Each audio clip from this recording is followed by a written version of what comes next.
জীবজগতের প্রতিদিনের প্রধান বিষয়গুলির মধ্যে আহার একটি গুরুত্বপূর্ণ বিষয়। আহার জীবনের একটি প্রধান বিষয়। অনেক সময় মনে হয় আহারের জন্যই জীবন। তাই কথায় বলে মানুষ না খেয়ে মরে না, খেয়েই মরে। আবার আছে উনো ভাতে নুনো বল, বেশি ভাতে রসাতল। এই অভিজ্ঞতা লব্ধ চলতি কথাগুলো আর ব্যাখ্যার প্রয়োজন হয় না। তবে সামঞ্জস্যপূর্ণ সুষম পরিমিত আহারই শ্রেষ্ঠ। আহারের দুটি বিষয়, একদিকে খাদ্যগুণ, অন্যদিকে পরিমাণ। খাদ্যগুণের বিচারে শর্করা, প্রোটিন, চর্বি বা স্নেহজাতীয় পদার্থ, ভিটামিন, খনিজ লবণ ও খাদ্য আঁশ যেন উপযুক্ত পরিমাণে থাকে। এই রকম খাদ্যকে সুষম খাদ্য বা ব্যালেন্স ডায়েট বলে। সাধারণভাবে চাল, গম, ডাল, বাদাম, শাকসবজি, ফল, দুধ ইত্যাদি সমাহারে যে আহার তাতেই সুষম আহার সমাহিত হয়। পরিমাণের বিচারে এমন পরিমাণে খেতে হবে যেন শরীর স্বাস্থ্য ঠিক থাকে আর কর্মশক্তিও যথেষ্ট থাকে। তবে অল্প অল্প করে বারে বারে খাওয়াই ভালো। বর্তমানে বিভিন্ন পরীক্ষা নিরীক্ষা দেখা গেছে মোট খাবারের সকালের খাবারের পরিমাণ যেন বেশি হয়, দুপুরের খাবারের পরিমাণ যেন তার চেয়ে কম হয় এবং রাত্রির খাবার যেন তার চেয়েও কম হয়। এবং এই তিনবারের মূল খাবারের মাঝে মাঝে যেন হালকা ধরনের কিছু খাবার খাওয়া হয়।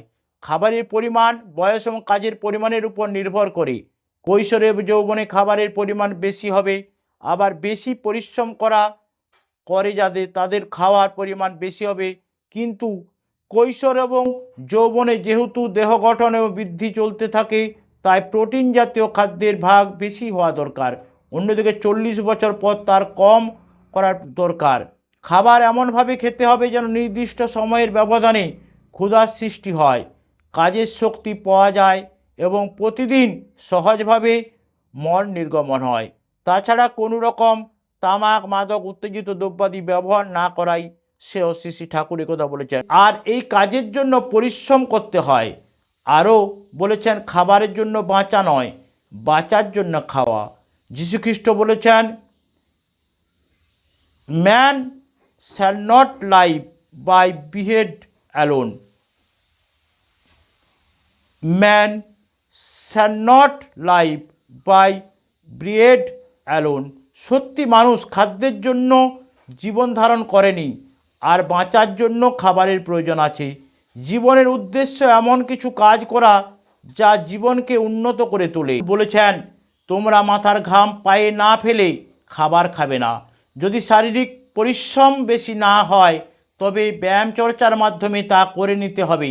তবে পর্যবেক্ষণের মাধ্যমে দেখা গেছে সকলেই যদি দিনে অন্তত আধা ঘন্টা হাঁটে এবং সপ্তাহে অন্তত 5 মিনিট হাঁটে তবে সব দিকেই সুস্থ থাকা যায়। হাঁটা ছাড়াও অন্যান্য ব্যায়ামচর্চাও করা যেতে পারে। পরিশ্রমের পর বিশ্রাম অবশ্যই প্রয়োজন। সবচেয়ে ভালো বিশ্রাম হচ্ছে ঘুম। ঘুম শারীরিক ও মানসিক বিশ্রাম এনে দেয়। প্রতি জীবের জগতে প্রতিটি ঘুমের বিধান দিয়েছেন। বিভিন্ন বয়সে ঘুমের প্রয়োজন। সবচেয়ে ভালো 5-7 মিনিট শবাসন করা।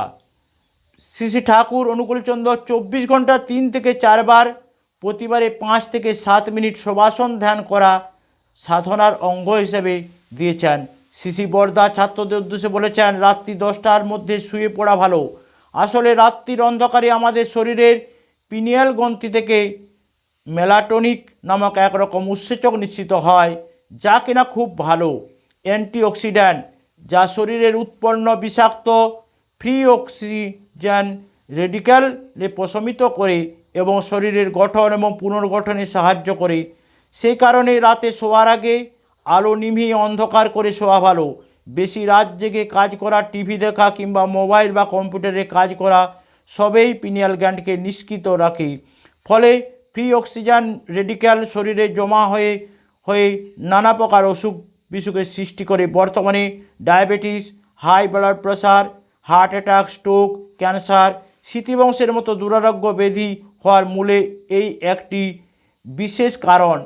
বেশি রাতে শুয়ে সকালে বেশি সময় ধরে ঘুমানোয় বিশ্রাম হতে পারে, কিন্তু মেলাটোনিকের কাজটা পাওয়া যায় না। আবার রাত্রিতে তাড়াতাড়ি শুয়ে পড়লে সকাল সকাল ওঠা যায়। ফলে সাধন ভজন প্রার্থনা দিয়ে এবং শরীরের চর্চা করা যায়। স্কুল কলেজ অফিস ব্যবসায় সব কিছুই সুন্দরভাবে করা যায়।